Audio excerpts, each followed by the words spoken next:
사람은요, 손실을 보며 엄청난 공포에 휩싸이게 돼 있어요. 그리고 이성을 잃어버립니다. 손실을 보는 순간 전략이 사라지면서 손실 본 금액을 만회하려고 한단 말입니다. 그러면 이게 곧 독약이 돼요. 손절이 나면 내일 벌면 됩니다. 손실 난 것은 잊어버리려고 해야 해요. 반갑습니다. 오늘은 24년 6월 13일 목요일입니다. 전 어제 결국 두 번의 맨징 끝에 8,700원으로 수익 마감했습니다. 전기세도 안 나오지만 그래도 다행이라고 생각을 하네요. 자, 그럼 어제 있었던 내용들에 대해서 한번 설명을 좀 드릴게요. 시장은 예상보다 낮은 발표된 PI에 이어져 FOMC 이후 파월이 나온 데이터에 대한 인플레이션 압력이 둔화되고 있다는 점을 인정하는 입장을 밝히면서 미국 증시는 3대 지수가 일제히 상승하면서 사상 최고치를 기록을 했습니다. CPI가 너무나도 시장에 원하는 결과로 발표된 것이 오늘 시장의 분위기를 주도했다라고 생각이 좀 되네요. 특히 긍정적인 점은 기존에 잘 하락하지 않았던 물가가 일시적인 현상이었다는 것을 확인시켜 주었습니다. 또 한 가지 흥미로운 점은 전월 대비 헤드라인 CPI 상승률이 0%라는 것인데 이것은 22년 7월 이후에 2년 만에 가장 낮은 수치라고 보시면 돼요. 또한 FOMC도 다루지 않을 수가 없는데 6월 금리 동결이냐, 이거는 누구나 다 알고 있는 사실이었고, 중요한 것은 연준 위원들이 향후 생각하는 금리 전망을 나타내는 점도표와 파월의 발언이었죠.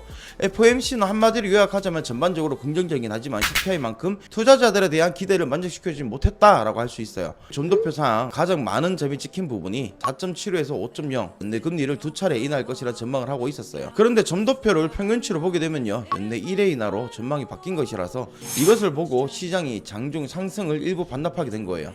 그렇지만 이것은 CPI의 데이터를 반영하지 않은 데이터라서 추후 이것을 반영하게 된다면 개인적으로는 연내 2회 인하로 해석하는 것이 더 합리적인 판단이라는 생각이 좀 되면서, 실제로 파월 의장도 CPI 발표 이후 대다수들의 연준 인사들이 제출한 수치를 수정하지 않았다고 밝히기도 했죠. 어제의 지표는 사실 찜찜한 분이 많습니다. 억지로 끼워 맞춘 듯한 느낌이 강하게 드는 건 사실이에요. 그러나 인정할 부분은 인정을 해야지 다시 매매를 할 수가 있어요. 이미 지나간 건 그냥 버리고 새로 시작해보자고요. 모두 화이팅입니다. 요 청산할게요. 제가 매도를 진행했던 이유는요, 10분봉을 보시면 하락 추세로 전환되었던 모습이 보였고 하락 다이버전스까지도 같이 보인 상황이었어요. 청산을 한 이유는 제가 그어놨던 대추세선을 터치를 해서 청산을 했습니다. 그 밑에 마디값도 얼마 남지 않아서 그냥 제가 본 자리까지만 묶어 놨어요. 축하드립니다. 여러분들 참 기쁜 소식이 있습니다. 카레가 사라졌어요. 애기 엄마가 카레를 데워 먹는다고 꺼냈다가 냉장고에 안 넣어서 상해버렸어. 일주일치 정도 남았는데 그걸 다 버리고 카레에서 해방했어요. 제가 만약에 카레를 끓이고 냉장고에 안 넣어서 상하잖아? 그러면 귀에 피날 정도로 잔소리를 들어요. 그럼 짜장. 보름치 남았습니다. 애기 엄마가 조금 전에 급하게 장 보러 갔는데 짜장이겠죠? 짜장일 거야. 이게 기분 탓인지 모르겠는데 짜장을 일주일 이상 먹잖아요. 괜히 중국어에 막 자신감이 생기고 그러더라. 카레 먹을 때는 인도어에 자신감이. 뭔 개소리야! 자, 매수 진입합니다. 16.50 매수. 청산할게요. 이제 지표 준비합시다. 3, 2, 1 지표 발표.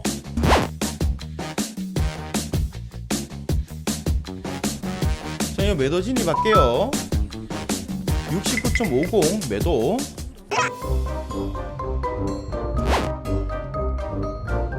청산할게요. 저는 여기까지만 보겠습니다. 제가 진입했던 이유는 1분봉 기준으로 윗꼬리가 너무 길었기 때문에 매도를 진입을 했고요. 홀딩 이유는요, 바닥을 터치하면서 하려고 하는 힘이 계속 보이고 상승하려고 하는 모습은 RSI 기준으로 크게 보이지가 않았고, 매도 가격대가 매수 가격대를 잡아먹고 있는 모습이 유지가 되어 있었기 때문에 홀딩을 더욱 강하게 했습니다. 청산 이유는 19,580이 마디값이라서 그 전에 18,590대에서 청산을 했고요. 진입과 청산의 근거가 있어야 이렇게 길게 수익이 날 수가 있어요. 모두 진입을 할 때는 진입과 청산의 근거를 꼭 세우세요. 매도로 수익 나신 분들 모두 축하드립니다.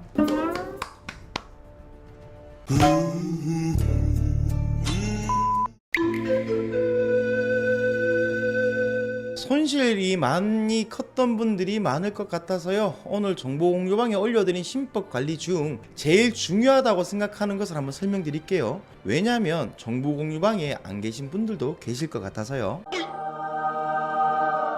첫 번째가 일희일비하지 않고 마음을 다스리는 방법입니다. 사람은요, 손실을 보며 엄청난 공포에 휩싸이게 돼 있어요. 그리고 이성을 잃어버립니다. 손실을 보는 순간 전략이 사라지면서 손실 본 금액을 만회하려고 한단 말입니다.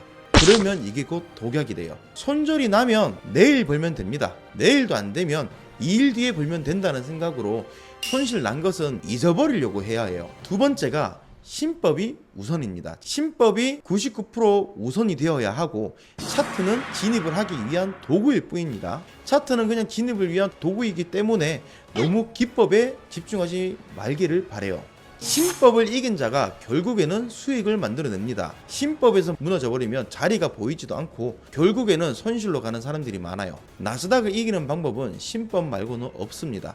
아무리 화려한 기법이라도 신법 앞에는 결국에는 무너지게 되어 있어요. 다들 신법 단련하셔서 항상 수익만 나셨으면 좋겠습니다. 파이팅!